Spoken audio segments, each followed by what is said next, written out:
Hello everyone, welcome you all to Parcham classes. I am Janvi. Today we will uncover the implications, the evolution and motivation behind the recent shift in governance model of Delhi. Many of you are aware about the ongoing conflict between LG and CM of Delhi. See, the government has tabled the bill Government of National Capital Territory of Delhi Amendment Bill 2023. Now, this bill has been passed by both houses of the parliament and become a law. In this video, we will discuss regarding the reason for the amendment, Article 239AA, F. Balakrishna Committee, as well as newly established authority, National Capital Civil Services Authority, and key feature of the amendment. This topic is very important with perspective of GS paper 2. But firstly, we will discuss the question. Last session में मैंने question पूछा था कि NCBC कौन से amendment के तहत इसे कॉन्स्टिट्यूशनल स्टेटस का दर्जा दिया गया था. इसका आंसर है 102nd अमेंडमेंट.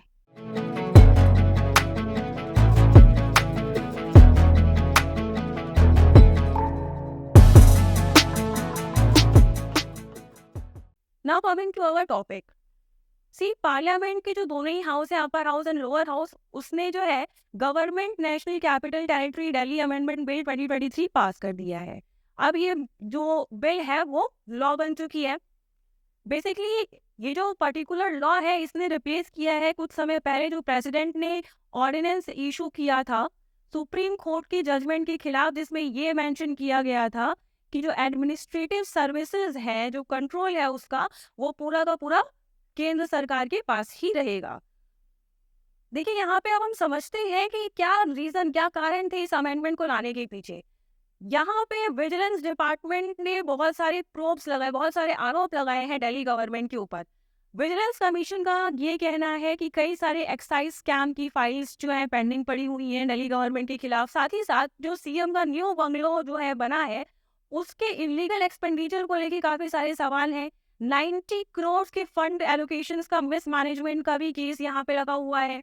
दूसरा जो सबसे मेन कारण है अमेंडमेंट लाने का वो ये कि अगर आप नोटिस करो तो 2020 से 2023 ये 3 सालों के बीच में जो दिल्ली सरकार की असेंबली है वो बजट सेशन के अलावा थ्रू आउट द ईयर और कोई सेशन कंडक्ट ही नहीं करती है. यानी कि साल में सिर्फ बजट सेशन जो है कंडक्ट किया जा रहा है दिल्ली असेंबली के अंदर.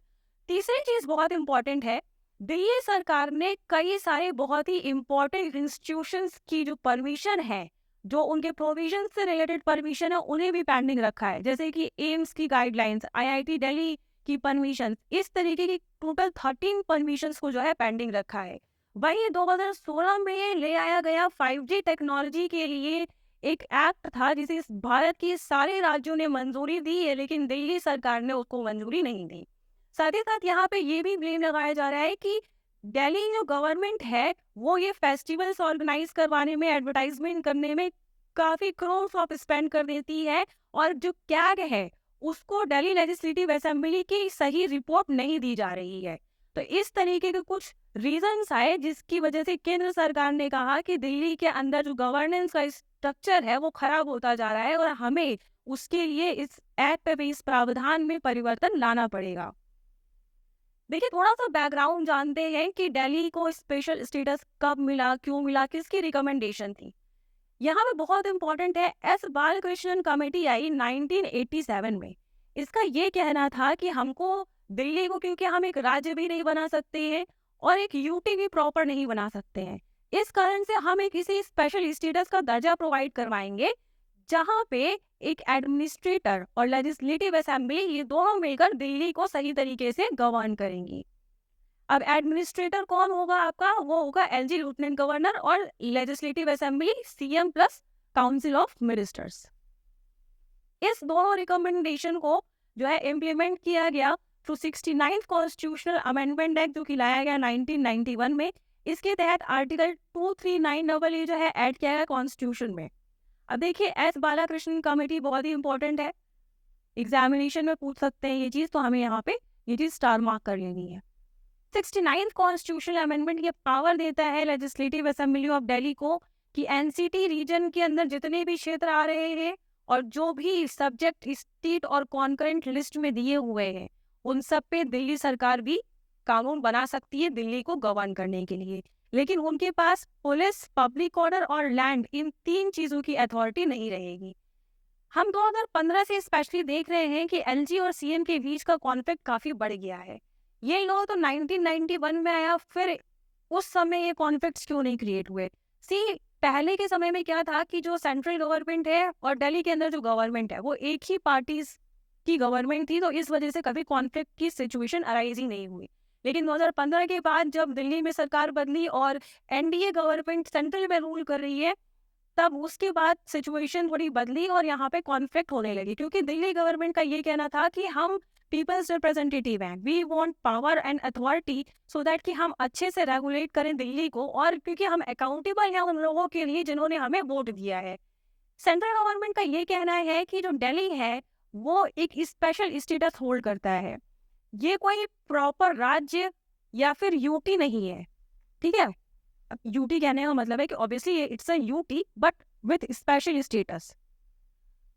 अगर ऐसे में हम सारी पावर असेंबली को दे देंगे तो वहां पे लॉ एंड ऑर्डर और वहां की जो जिस तरीके से दिल्ली रेगुलेट हो रहा है, गवर्न हो रहा है, गवर्नेंस से प्रॉब्लम आ जाएगी। ये मुद्दा 2019 में 2 जजेस बेंच को जाता है सुप्रीम कोर्ट के अंदर। यहाँ पे दोनों जज ही अलग अलग निर्णय देते हैं। एक जज का ये मानना है कि ये पावर्स दिल्ली गवर्नमेंट के हाथ में होनी चाहिए, दूसरे का ये मानना है कि ये सेंट्रल गवर्नमेंट के हाथ में रहनी चाहिए। यहाँ पे भी एक कह लो कि कॉन्फ्लिक्ट अराइज हो गया। फिर ये इशू जो है बड़ी बेंच को दिया जाता है और 2023 में 5 जजेस की कॉन्स्टिट्यूशनल बेंच ये निर्णय देती है कि दिल्ली सरकार के हाथ में सिविल सर्विसेज अथॉरिटी जो है उसकी पूरी की पूरी पावर रहेगी। वही रेगुलेट करेंगे जितने भी सिविल सर्वेंट्स हैं उनकी ट्रांसफर को, उनके प्रमोशन को, और उनसे रिलेटेड जितने भी विजिलेंस मैटर आते हैं, यानी कि कोई करप्शन का मैटर है या फिर जितनी भी चीजें हैं। ये जब डिसीजन आता है उसके बाद प्रेसिडेंट यहाँ पर जो है ऑर्डिनेंस इशू कर देते हैं, और उस ऑर्डिनेंस में ये लिखा होता है कि जो भी एडमिनिस्ट्रेटिव सर्विसेज का कंट्रोल है ये वापस से सेंट्रल गवर्नमेंट के हाथ में जाता है। ऑर्डिनेंस क्या होता है? सी, आर्टिकल 123 ऑफ इंडियन कॉन्स्टिट्यूशन ये अलाउ करता है कि अगर कोई भी अर्जेंट पब्लिक मैटर आ गया और पार्लियामेंट उस समय सेशन में नहीं है, ऐसी स्थिति में प्रेसिडेंट जो है एक ऑर्डिनेंस इशू करेंगे। उस ऑर्डिनेंस में जो भी अर्जेंट मैटर है उससे रिलेटेड गाइडलाइंस और लॉज होंगे, और इसका भी उतना ही इम्प्लीकेशन होगा जितना कि एक नॉर्मल लॉ जो कि पार्लियामेंट संसद द्वारा पारित होता है उसका अफेक्ट होता है, यानी कि दोनों की पावर सेम है। लेकिन ऑर्डिनेंस जो है वो कुछ ही समय के लिए होता है।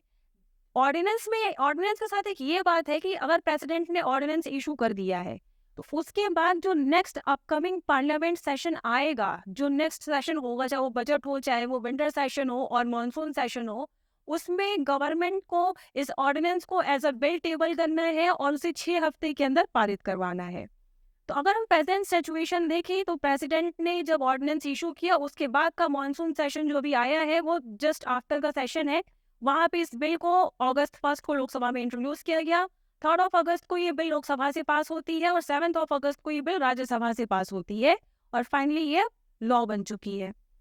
एक और इम्पोर्टेंट चीज हमने देखा कि आर्टिकल 123 के तहत प्रेसिडेंट ऑर्डिनेंस इशू करते हैं, गवर्नर ऑर्डिनेंस इशू करते हैं आर्टिकल 213 के तहत। ये चीज ध्यान में देनी है। अब हम बात करेंगे की फीचर्स ऑफ अमेंडमेंट्स की। सी, यहाँ पे एस्टैब्लिश की है एक new authority, national capital civil services authority. इसका मेन काम है एलजी को एड एंड एडवाइस करना। ये अथॉरिटी सिविल सर्वेंट्स के ट्रांसफर, उनके विजिलेंस इश्यूज, उनकी डिसिप्लिनरी प्रोसीडिंग्स, हर चीज से रिलेटेड जो है रेगुलेशंस को गवर्न करेगी। लेकिन यहाँ पे एक एक्सेप्शन भी दिया गया है, इंडियन पुलिस सर्विसेज को ये अथॉरिटी रेगुलेट नहीं करेगी क्योंकि आईपीएस डायरेक्टली होम मिनिस्ट्री के अंदर आते हैं सब यूटीज में। ये अथॉरिटी डैनिक्स को भी कंट्रोल करेगी। डैनिक्स मतलब ये होता है Delhi, Andaman Nicobar, Lakshadweep, Dadar Nagar Haveli, Daman and Diu administrative services.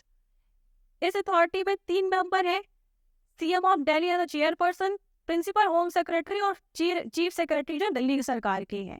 यहाँ पे ध्यान देने वाली बात यह है कि जो प्रिंसिपल होम सेक्रेटरी है और चीफ सेक्रेटरी, इन दोनों को जो है सेंटर ही अपॉइंट करती है। डिसीजन मेकिंग का प्रोसीजर क्या है यहाँ पे? डिसीजन मेकिंग का यहाँ पे प्रोसीजर है वोटिंग के थ्रू। कोई भी मैटर है, ये 3 मेंबर्स बैठेंगे और जो 2 मेंबर सहमत हो गए जिस तरफ से, वही निर्णय लिया जाएगा। तो इस तरीके से यहाँ पे 2:1 के रेशियो में डिसीजन मेकिंग को रेगुलेट किया गया है। एलजी की पावर्स का क्या किया गया है? देखिए, एलजी की पावर का जो स्कोप है उसे और ब्रॉडन किया गया है, यानी कि एलजी की पावर्स को बढ़ाया गया है।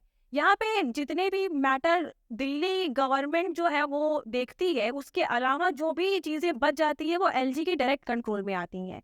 एलजी के पास कुछ जुडिशियल और क्वासी जुडिशियल ड्यूटीज भी है, तो ये दोनों ही चीजें प्रॉपर डिस्क्रिशनरी बेसिस पे एलजी की रहती हैं। लेकिन यहाँ पे एक और चीज एड ऑन की गई है कि अथॉरिटी स्टैब्लिश की गई है, अगर उसमें कोई भी मैटर आता है और उस मैटर के तहत अगर एलजी और सीएम में कॉन्फ्लिक्ट होता है, तो एलजी जो कहेंगे वो डिसीजन ही सही माना जाएगा। यहाँ पे ये नहीं है कि कॉन्फ्लिक्ट हो गया तो फिर ये सुप्रीम कोर्ट जा रहा है या फिर ऐसा कुछ जा रहा है। इसका स्कोप ही खत्म कर दिया गया है। एलजी जो कह दिया उस मैटर पे वही मान्य होगा। तो ये इस एक न्यू एडिशन है एलजी की पावर्स में, तो ये चीज ध्यान रखने वाली है। मिनिस्टर्स को भी यहाँ पे गाइडलाइन दी गई है कि आप कोई भी मैटर, किसी भी मैटर को अगर एड्रेस कर रहे हैं तो उसमें आप अपने पर्टिकुलर डिपार्टमेंट की जो सेक्रेटरी है उनसे कंसल्ट करें, उनसे गाइडेंस लें। साथ ही साथ यहाँ पे सेक्रेटरीज को रिस्पॉन्सिबिलिटी दी गई है कि वो हर एक मैटर जो भी विद इन दिल्ली चल रहा है वो सब जाके एलजी को इन्फॉर्म करें। ये इन्फॉर्मेशन जो एलजी को देनी है, इसके लिए ये सिविल सर्वेंट्स, ये मैंडेटरी है इनके लिए। Now coming to next section of the video, multiple choice question. आज का क्वेश्चन है कि the national capital amendment bill 2023 aims to amend which article of the constitution. See, अभी हमने देखा, अगर आपने वीडियो ध्यान से देखी होगी तो आपको आंसर भी पता लग गया होगा। नेशनल कैपिटल अमेंडमेंट बिल ने संविधान के अंतर्गत कौन से दिए गए अनुच्छेद को संशोधित किया है? ज्यादा से ज्यादा आप सब कमेंट करें इसका आंसर कमेंट सेक्शन में, और इस प्रेजेंटेशन की पीडीएफ आप parchamclasses.in से जाके जरूर लें। इससे क्या होगा कि आपका एक नोट्स बनाने वाला टाइम भी सेव होगा और आपको रिवीजन करने में बहुत ही ज्यादा हेल्प होगी। So that's all for today.